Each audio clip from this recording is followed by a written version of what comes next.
One of the biggest mistakes that accountants make is assuming that their bottom 20% or bottom 50% of clients will never ever change or grow.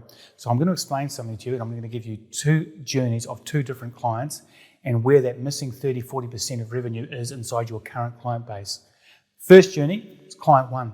Client one was introduced to you, they heard about you, they inquired with you, then you turned around and booked a meeting with them. They came in with a mindset of, I just want compliance, and I just want a cheap price. You tried to talk to them about tax planning and bookkeeping and all your other services. They didn't want a bar of it, so they got piled into the low value $3,000 a year client or $4,000 a year client or $5,000 a year client, whatever that happens to be. Now, because of that, they didn't take any quarterly meetings. So the next time you see them could be 12 months away, unless they ring you throughout that 12 months to say, I need more help. And that's what a lot of accountants do. You'll sit there and go, well, I think it's all about building relationships. And you do that really well. You do that with your top 20% really, really well. But the bottom 50%, they really don't get a lot of communication from you. They don't get a lot of contact from you. And so what happens is they will turn around and sit there and wait until they've got a real problem, and then they will contact you, and you sit there and rely on that. And that is a huge mistake, because most of them won't do that. A lot of them will start complaining that they never hear from you. They will start putting that pressure on you and blaming you for their problems. And what happens is one day they start seeing some marketing from another accountant who's talking about the pain and the problem that they've got, and start talking to them.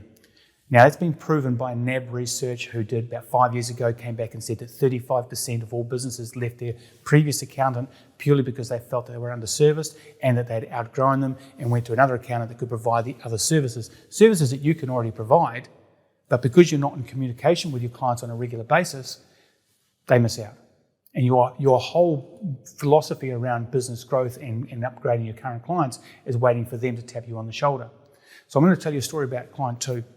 Client two hears about you, books a meeting with you, and using a proper CRM system, you now nurture that client for 2 or 3 days before the meeting, sending them information around the value of tax planning, the value of bookkeeping, the value of quarterly meetings, the value of actually regularly reviewing your cash flow. They get all that information, and that changes their mindset, or at least gets them thinking about some other services before they meet you. Then you can spend that meeting asking them questions about their business, finding about who they are, building a relationship with them that forms trust, gets their aspirations, find out where they want to go. Then, rather than actually trying to sign them up in that meeting, you tell them you'll formulate an action plan for them.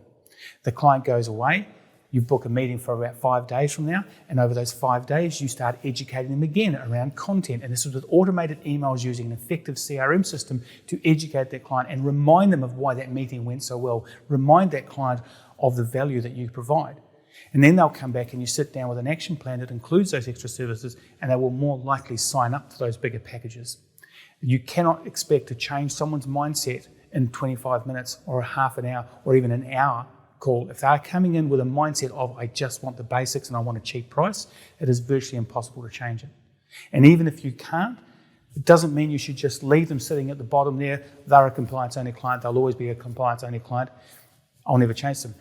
What you need to do is put the CRM system in place that constantly educates, constantly asks some questions. It's an always-on autopilot virtual business development manager working for you that is constantly inquiring, you sure you don't need more help? Have you thought about this? Have you thought about that?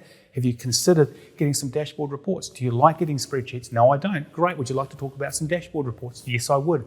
That's what you need to do, and that's why a CRM system for an accounting firm is so critical. When you are lacking time, you're lacking capacity, and you can't get the staff to do the extra work, you spend all your time putting pressure on your team to work faster, to keep an eye on their WIP, and finding out how quickly they're getting through work. If they go over the budget with the WIP, you start coming down on them, and that puts pressure on your culture within the business. What you should be doing is talking to your clients more regularly and getting them to pay more for their services.